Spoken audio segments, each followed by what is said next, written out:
Assalamualaikum warahmatullahi wabarakatuh. Waalaikumsalam warahmatullahi wabarakatuh. Selamat pagi Bapak, saya Muhammad Askar Sabili dari Politeknik Hasnur. Dan ini rekan-rekan saya. Saya Amalia Ainul Munjiah. Saya Hifa. Dan saya Hanif Novel. Di sini kami ingin melakukan wawancara terhadap Bank BSI terkait perusahaan multinasional guna kebutuhan mata kuliah International Finance Management yang diampu oleh Bapak Ahmadi Marta. Mungkin bisa langsung kita mulai Pak wawancaranya. Yang pertama terkait profil perusahaan tersendiri nih sebagai perusahaan multinasional. Menurut Bapak, apakah Bank Syariah Indonesia dapat dikategorikan sebagai perusahaan multinasional dan mengapa demikian Pak? Oke. Jadi kalau secara resmi BSI ini hanya perusahaan nasional, belum bisa dikatakan bank multinasional jika definisinya kita sudah punya banyak cabang gitu ya, transaksi di berbagai bank. Cuman bisa juga arahnya tuh ke depannya seperti itu. Kenapa? Kita sudah buka cabang di beberapa negara, salah satunya di Dubai. Kita punya cabang di Dubai dan dalam waktu dekat kita juga akan buat cabang itu di Jeddah dan Madinah, syukur-syukur juga di Mekah gitu ya. Kenapa? Karena memang banyak dari orang Islam kita dari Indonesia itu banyak yang kesana kan, mau umroh mau haji. Jadi jika ada kantor representatif kita di sana, insya Allah membantulah buat mereka. Nah di luar dari itu produk-produk kita yang kita kembangkan itu mendukung transaksi untuk di luar negeri. Misalnya salah satunya kayak ATM itu nanti kalau kita narik di ATM sana gitu ya, itu kita bisa narik tuh keluarnya dalam bentuk rial misalnya kalau yang di Madinah nanti. Jadi dikonversi langsung dan lebih murah kalau daripada kita tukar di sini di money changer gitu kan. Itu ada fee kan, kalau di sana lebih murah. Jadi produk-produk, strategi, target segmen, kita mencari investor dalam hal permodalan, kita nyarinya ke luar negeri. Jadi kalau secara status memang belum bank multinasional, tapi arahnya ke sana. Karena di sini saja kan potensinya masih begitu besar kalau di Indonesia. Kan mayoritas kan hampir berapa 200 juta. Dari 200 juta kan berapa persennya itu? 70%-an itu muslim. Selanjutnya nih Pak, saya mau nanya bagaimana pandangan BSI terhadap pengembangan jaringan bisnis yang berskala internasional nih Pak? Oh iya, jadi yang kita sudah sampaikan tadi kan, BSI memang menuju ke arah sana.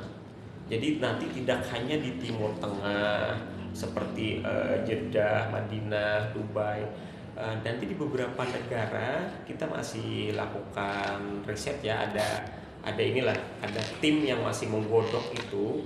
Arahnya nanti akan ke situ kok. Jadi dilihat juga dari visi kita. Visi kita itu dari awal BSI ada dari 2021 itu visinya itu menjadi top 10 Global Islamic Bank. Top 10 Global Islamic Bank. Itu targetnya harusnya dalam 5 tahun, harusnya di 2025, visi kan biasanya 5 tahun. Itu 2024 kita udah tercapai. 2024 udah tercapai, akhirnya kita perbaharui itu visi kita. Sekarang visi kita itu bukan top 10 lagi tapi top 5 Global Islamic Bank. Jadi dari visi aja kita mau menjadi top 5 Global Islamic Bank. Diukur dari apa? Berdasarkan kapitalisasi pasar. Nah, untuk operasional di negara lain, apakah ada rencana konkret untuk membuka kantor cabang BSI di luar negeri, terutama di negara yang mayoritas muslim nih Pak, seperti Malaysia, terus ada Pakistan mungkin yang sekarang sebagai negara mayoritas muslim setelah menggantikan Indonesia yang sebelumnya. Kalau Malaysia sama Pakistan, kalau dari rencana, apakah saya yang belum tahu atau belum terinfo karena belum update. Harusnya sih nanti ke depannya mungkin kayak Malaysia ada, karena kan Malaysia bank syariah juga kuat di sana kan, salah satu bank syariah yang kuat di Malaysia. Cuman yang ke depannya yang sudah disampaikan secara resmi itu tadi kita mau buka di Madinah, Jeddah, di Arab Saudi lah. yang kita mau buka. Sama Dubai tadi kan Pak. Dubai sudah buka. Oh sudah buka. Dubai sudah buka, kita sudah resmikan. Sejak tahun. Tahunnya saya lupa. 2022 atau 2023 gitu. Berarti udah lama ya. Udah lama. Kalau yang Madinah, yang di Arab Saudi yang belum, yang mau kita ini masih kalau belum. Targetnya ya. Mm-mm. Jadi bagaimana nih Pak bentuk kerjasama tersebut? Kalau misalnya memang ada kerjasama di Dubai yang sudah buka, bagaimana bentuk kerjasama tersebut? Apakah berupa korespondensi bank seperti layanan remitansi atau kolaborasi lain? Oh iya, jadi yang kita buka ini kan memang kantor representatif. Jadi masih dikembangkan terus produk-produknya, selain yang dipakai untuk nasional juga untuk yang multinasional, yang di luar negeri. Jadi contohnya kayak di Dubai itu kita melakukan MOU, perjanjian kerjasama. Jadi kita bisa menghimpun dana dari sana. Kalau produk-produk misalnya kayak LC, remitansi tadi, itu juga kita lakukan karena produk-produk juga kita kembangkan tuh untuk yang untuk yang sesuai dengan negara-negara tujuan kerja sama kita. Untuk strateginya sendiri nih Pak, saya mau tahu gimana strategi BSI nih. Pasti kan di setiap negara punya tantangannya masing-masing, punya tantangan yang berbeda-beda. Kira-kira gimana nih BSI dalam memasarkan produk dan layanan syariah kepada masyarakat di luar negeri? Oh ya, strategi kita sih yang pertama simpel ya, jadi beda strategi antara di dalam negeri sama luar negeri. Contoh, kenapa sih kita di Dubai, kenapa kita mau buka juga di Arab Saudi? Ya salah satunya kenapa di Arab Saudi, kira-kira bisa jawab ya? Simpel ya, kenapa kita buka di Arab Saudi? Karena banyak yang muslim di Indonesia yang umrah ke sana. Iya, salah satunya itu yang pertama, tujuan kita membantu gitu kan, membantu kita yang dari Indonesia yang luar biasa kan. Kalau angkanya nih, kalau haji dari Indonesia tuh tiap tahun berapa, umroh berapa.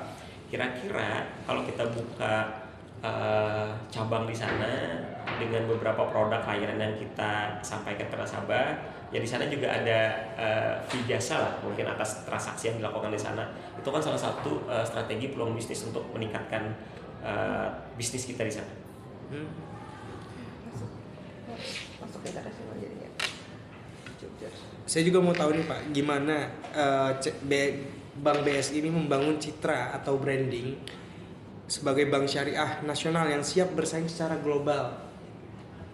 Gimana tuh Pak caranya Bank BSI ini membangun brandingnya, baik di nasional ataupun di internasional nanti? Kayak misalnya ini kan sudah ada di cabang di Dubai dan akan ada di Arab. Ya, walaupun tadi kan Bapak bilang sempat bahwa untuk membantu orang-orang Indonesia yang umroh atau haji, bagaimana bisa Bapak menggaet pasar di masyarakat lokal di sana gitu? Caranya Bapak memperkenalkan, pihak bank memperkenalkan brandingnya gitu terhadap masyarakat lokal internasional sana, Pak. Oke, ini lumayan berat ya pertanyaannya ya. Saya coba jawab semampu saya gitu ya. Nanti kalau ada dapat sumber di lain mungkin bisa saya koreksi.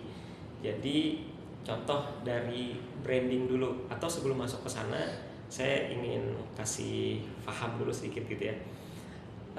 Misalnya kita berbicara gudang garam, perusahaan rokok, atau Gojek di sini. Mereka itu tujuannya kalau mau nyari investor mudah. Kenapa? Gudang garam bisa dikatakan customernya siapa? Perokok. Iya. Ada berapa sih perokok di Indonesia? Itu yang jadi customernya. Ada ratusan juta, dia bisa bilang seperti itu kan? Ada atau puluhan juta atau ratusan juta lah. Ketika mencari investor ke luar negeri itu lebih mudah, karena kebanyakan investor di luar negeri itu nyari perusahaan bagus apa tidak selain dari laporan keuangan, itu dia tinggal cari customer kamu berapa sih. Ketika customer tinggi itu gampang nyari investor. Kemudian kayak Gojek, nyari investor itu gampang karena dari customer yang banyak itu kita tinggal nyari produk yang dibutuhkan atau yang sesuai dengan customer yang sudah kita punya. Jadi itu penting tuh kalau kita nyari investor ke luar negeri yang namanya customer base. Berarti Customer base. berempati terhadap sesuatu yang diinginkan oleh customer, Investor, customer ataupun investor. Ya, investor itu kan dalam artian di sana kalau ada yang mau nabung kerjasama segala macam gitu kan, itu bisa kita bilang kan dia berinvest kan kayak kita karena kita perusahaan TBK, perusahaan terbuka, bisa bisa beli saham di kita. Mau nggak beli saham gitu? Kenapa? Ini nasabah kita banyak, ini laba kita tiap tahun tumbuh terus. Jadi salah satunya memang yang harus kita branding ya dari ke customer base kita yang banyak. Kita di Indonesia itu perlu negara dengan mayoritas muslim, yang namanya bank syariah itu tinggal waktu aja untuk bisa melejit dengan lebih kencang gitu. Kita sampaikan model-model seperti itu. Tidak hanya di multinasional, saya sampaikan juga yang di nasional. Kalau pernah dalam waktu dekat misalnya ke bandara, coba lihat aja di bandara itu yang namanya troli itu tuh pasti ada logo BSI-nya di bandara, ya kan? Ada trolinya BSI. Kalau mau dari bandara keluar di pintu gerbang depan keluar itu tuh pasti gede tuh BSI, itu salah satu branding. Kalau keluar kota atau kemanapun, coba lihat di baleho banyak BSI, itu salah satunya tuh. Selain ini ya, selain kita langsung datang ke kampus-kampus, agenda-agenda event itu, kita kasih branding yang lain, event-event yang lain lah. Dan juga di BSI itu kita baru saja kemarin sudah 2 tahun terakhir ini bikin Expo internasional di Jakarta. Jadi kita mendukung UMKM di Indonesia biar bisa go global. Itu di mana saya lupa kemarinnya tempat-tempatnya, gedungnya, pokoknya di Jakarta udah 2 tahun terakhir ini kita ngadain dan sukses terus tuh, transaksinya meningkat. Kan tiba-tiba orang mau beli ini, awal-awal ada negara lain lihat, boleh nggak saya mau beli kopi kan misalnya kan 3 kontainer kan langsung UMKM langsung skalanya ekspor kan. Nah kalau dulu gitu nanti bisa di searching BSI International Expo, itu salah satu strategi kita untuk membranding ke pasar luar negeri. Pas banget nih kita ada juga project ekspor. Kami juga kan kebetulan kan manajemen pemasaran internasional tuh. Jadi mungkin bisa saling berhubungan kali ya, karena kan project atau CPL kami ini sebagai mahasiswa MPI ini adalah melakukan ekspor. Mungkin bisa berhubungan dengan BSI International Expo ini gitu Pak. Saya mau nanya nih Pak terkait peran dari pemerintah atau BUMN. Bagaimana peran pemerintah atau BUMN induk dalam menopang modal dan ekspansi BSI ke level internasional? Jadi saya ceritakan juga dulu awalnya BSI ini, tahu nggak diresmikannya di mana? BSI awal diresmikan di mana?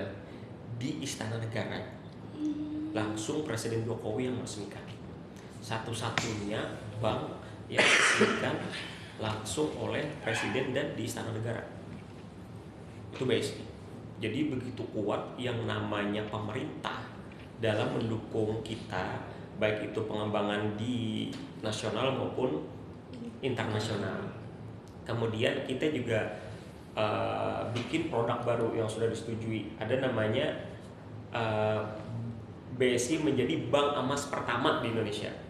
Itu diresmikan di mana? Langsung juga oleh Bapak Prabowo kemarin. Itu baru aja tuh, kalau nggak salah tahun ini apa tahun kemarin ya, lupa saya. Ada tuh.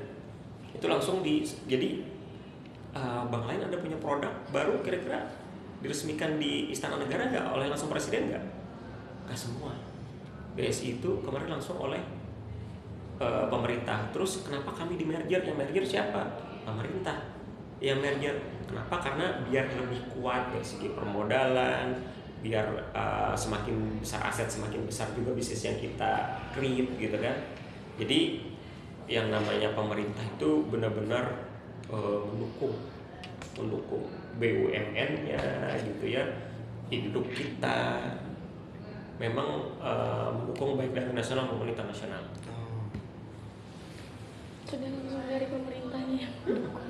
Dukungan itu kuat karena potensinya besar di angka pemerintah, mayoritas muslim kok. Nah, Yun ada pertanyaan Ya. tapi di luar dari situ. Cara buka rekening di BSI itu pembukaannya tuh ada bayar berapa kah dulu Pak atau kayak gimana? Kayak harus saldonya berapa kayak gitu? Ada kalau di kita. Nah ini saya koreksi juga takut Oh, salah iya. ya. Jadi kita kalau buka rekening itu simpel banget. Yang penting tinggal download aplikasi Bion, klik Bion itu aplikasi mobile banking terbaru kita gitu ya.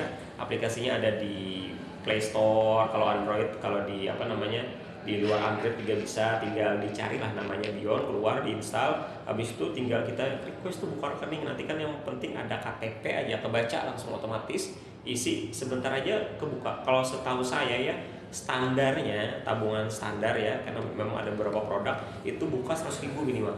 100.000. 100.000, saya kalau nggak 50.000 100.000 gitu bukanya pembukaan. Terus kalau di kita ada namanya kan tabungan wadiah. Wadiah itu misalnya ada beberapa orang yang nggak pengen bagi hasil misalnya, dan di wadiah itu nggak ada biaya admin. Jadi kalau di contoh kalau kayak di bank sebelah gitu ya, kalau di bank sebelah itu ada yang sampai 15.000 per bulan biaya admin. Iya Pak, betul. Ya kan? Saya salah satunya terus kadang pakai lagi Pak. Kalau di kita itu ada beberapa produk. Jadi kalau kita memang benar mau nabung, salah satunya wadiah tuh. Wadiah itu nggak kena biaya, nggak ada kena biaya aman, aman. Mau nabung 100.000 tuh Aman sampai nggak? besok. Kalau 15.000 kan atau 10.000 lah, 10 bulan habis dong. Ya kan kalau 10.000. Nah kita itu memang ada juga produk yang reguler, tabungan itu ada biaya. Apalagi kalau ada ATM, ATM itu tergantung limit ATM-nya lah gitu kan. Ada yang dari 2.000, ada yang dari 3.000. Biaya admin juga ada kita. Biaya admin. Saya lupa biayanya berapa. Kalau yang mau dianing biar masih tersisa 1.000 di ATM kita karena ditariknya Pak. Ada. Mau buka Kami tidak ada biaya. Tapi itu bisa Udah ini belum? Buka basic belum? Belum. Buka dong. bukannya kita habis Makanya ini- tadi saya tuh nanya kayak gitu. Oh, iya, Soalnya kan buka lah. kurang Mau paham buka. di situ. Buka di bawah. Di bawah nanti dibantu bukannya CS. sih Tapi itu harus isi saldo kan 100.000? Enggak. Ada Wadiah. restoran buat isi di Coba kalau wadiah berapa gitu lupa lah. Tapi Nanti habis ini lah kita bahas ya kalau yang teknisnya. Ya itu tadi. Nanti aku carikan. Apalagi yang mau magang. Nanti infoin aja kalau ada yang mau magang di sini. Nanti aku bantu kalau Iya Pak. ke tim. Pas aku lagi juga butuh orang tuh. Siapa yang mau magang nanti magang di tempatku aja. Masih Di sisa. area. Di area Pak.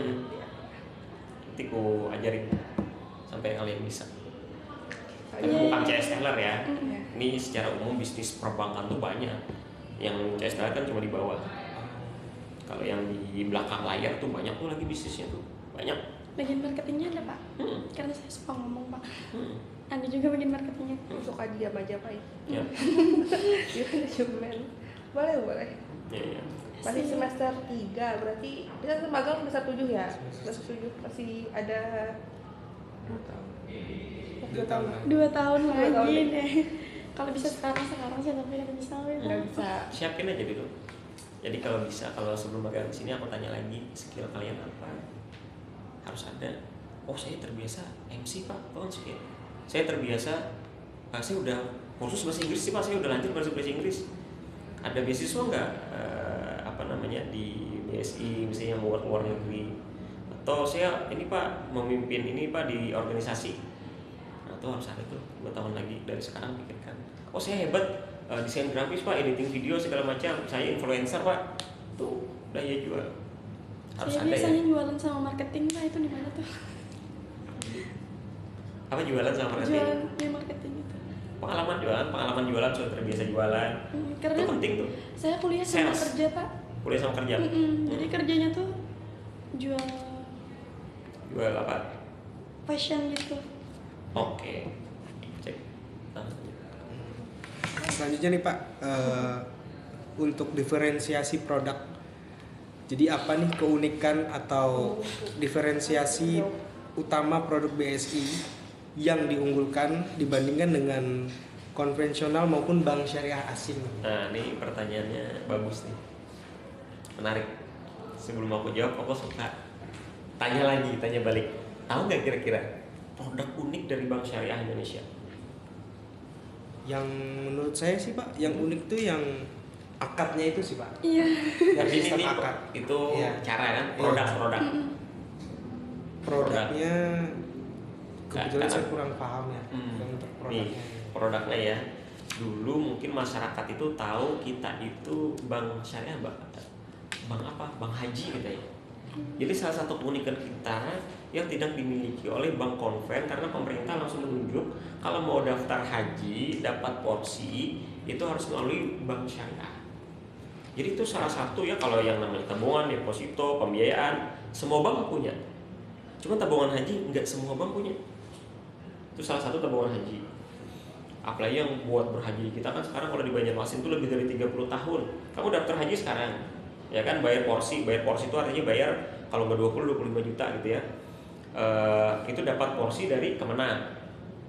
Oh, terdaftar nih namanya, udah siap berangkat haji. Walaupun nanti itu kapan? 30 tahun lagi, bisa 35 tahun. Jadi umur kalian sekarang berapa tambah 35. Kalau daftar sekarang ya, dan itu harus bayar porsi. Bayar porsi aja. Jadi kalau baru daftar di umur 40, 30 tahun lagi baru berangkat, misalnya kan 70 tahun baru berangkat haji. Kecuali haji khusus gitu ya, yang 5 tahun. Nah, dan itu nggak boleh di konven, hanya aja di bank syariah. Itu salah satu produk unik. Terus yang tadi kita awal disampaikan, baru diresmikan menjadi bank emas. Itu salah satu keunikan tuh. Jadi mau harga emas nih nggak ada sejarahnya lagi. Harga emas tuh setiap tahun trennya turun. Tren harga emas tuh naik terus. Simpelnya gini, harga kambing zaman Nabi sekian gram, harga kambing zaman kita sekarang sekian gram, sama. Rupiah beda. Kenapa harga kambing zaman dulu mungkin 700.000, sekarang 3 juta? Kenapa beda? Ya beda, harga emas aja dulu ada yang 100.000 segram. Sekarang harga emas berapa? Antem aja 2,4 kalau nggak salah, 2,4 juta. Jadi ketika harga kambing dulu 1 gram, ya ketika harga emas 100.000, harga kambing 100.000. Tapi ketika harga emas sekarang 2,5 juta 1 gram, ya harga kambing 1 gram juga. Jadi ketika kamu nih punya emas nih, ya kan, 5 tahun yang lalu masih beli 1 juta, katakanlah 100 gram beli nih harga 1 juta. Sekarang berapa kira-kira kalau 100 juta? Kalau 1 juta 100 gram 100 juta kan. Setelah 3 tahun misalnya jadi 2,5 juta, harganya berapa?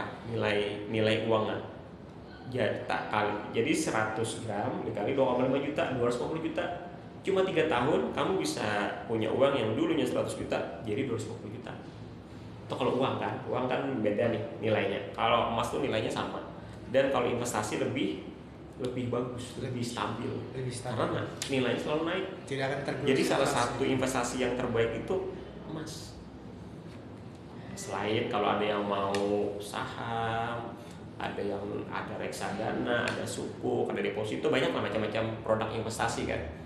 Kalau yang emas itu kalau bisa salah satunya harus adalah punya emas. Karena nilainya tuh stabil. Nah, itu salah satu tuh produk unik tabungan haji emas. Menurut Bapak, apa langkah penting yang perlu dilakukan agar Bank BSI benar-benar mampu menjadi perusahaan multinasional berbasis syariah? Oke. Jadi kalau ini mungkin bukan mewakili BSI ya, secara jawaban mungkin secara umum kita pernah disampaikan oleh manajemen kita. Yang pertama, tujuan kita hadir kan benar-benar untuk membantu keresahan masyarakat nih. Masyarakat ini kan yang jelas kita ketahui namanya bank non syariah haram. Cuman kita mau tidak mau harus untuk transaksi, untuk meningkatkan perekonomian butuh bank. Akhirnya BSI itu hadir. BSI itu hadir untuk menjawab keresahan itu. ada nih opsi gimana caranya kita bikin sistemnya itu sesuai syariah. Ada batasan-batasan. Jadi yang pertama itu kemudian kita cari nih target segmen. Target segmennya kita cek. Jadi kira-kira ada beberapa nasabah yang sudah menabung di kita, yang dananya itu siap diputar tuh ke segmen-segmen tertentu. Jadi segmennya itu benar-benar kita kontrol, memastikan yang kita biayai itu bisa sustain, lancar, aman, tidak ada kemacetan atau tunggakan. Nah itu yang bikin BSI itu tetap eksis dan terus tumbuh sampai saat ini. Pentingnya target segmen. Target segmen itu kita tentukan. Kita mau segmen kemana nih? Poin penting itu target segmen. Mungkin itu aja sih Pak, hal-hal yang ingin kami tanyakan terhadap Bank BSI terkait perusahaan multinasional. Jadi mungkin sekian wawancara dari kami Pak. Terima kasih banyak atas kelonggaran waktunya, atas kesediaan waktunya untuk meladeni kami dalam melakukan sesi wawancara ini Pak. Saya sama teman-teman mengucapkan terima kasih Bapak. Mungkin itu saja. Assalamualaikum warahmatullahi wabarakatuh. Waalaikumsalam warahmatullahi wabarakatuh. Terima kasih ya rekan-rekan mahasiswa.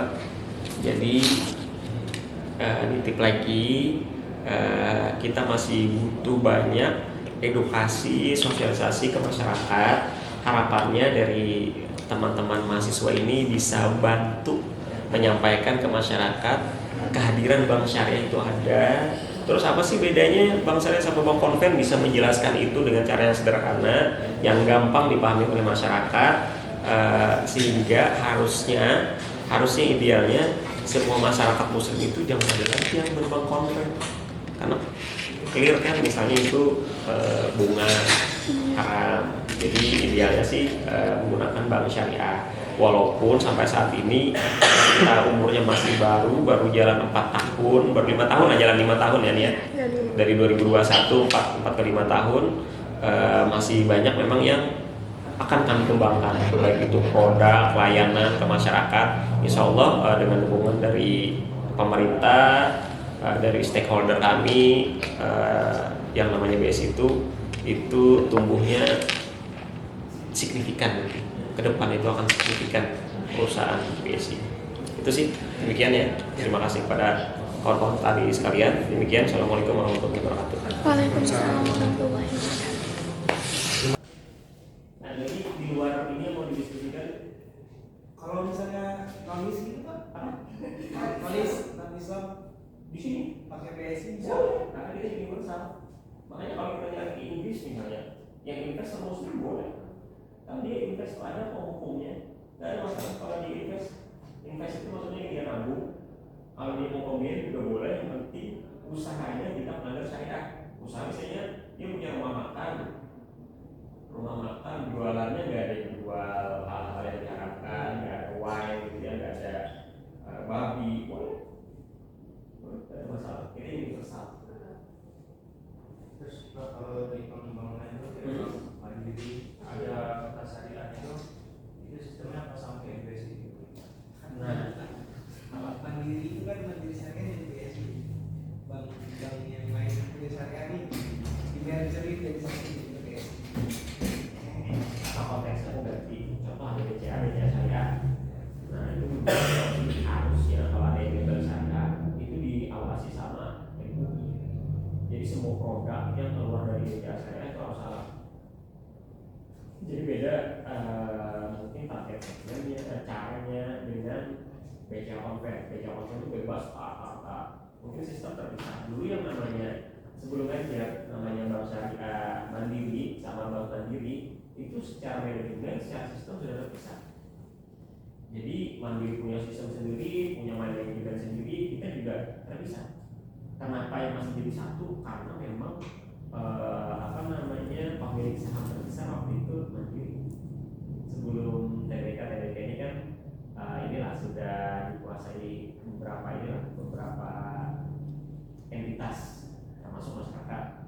Jadi kalau mau beli saham BSI bisa. Jadi dulu saham itu harga harganya masih 300 kan? 300 rupiah per lembar. Cetak per lembar satu lembar isi status. Sekarang 3.000 base itu. 3.000 sama. Jadi bayangkan aja ada misalnya ada orang yang invest 1 miliar masih harga 300 rupiah. Oh sekarang dia mau nyairin kali ini 1 miliar misalnya berapa lot saham gitu lah, lebih dari 100%, dari 300.000%. Itu semua nggak paling-paling. Kalau kemarin Muhammadiyah sempat jadi investor terbesar masyarakat BSI ya? Bukan yang besar sih bahasa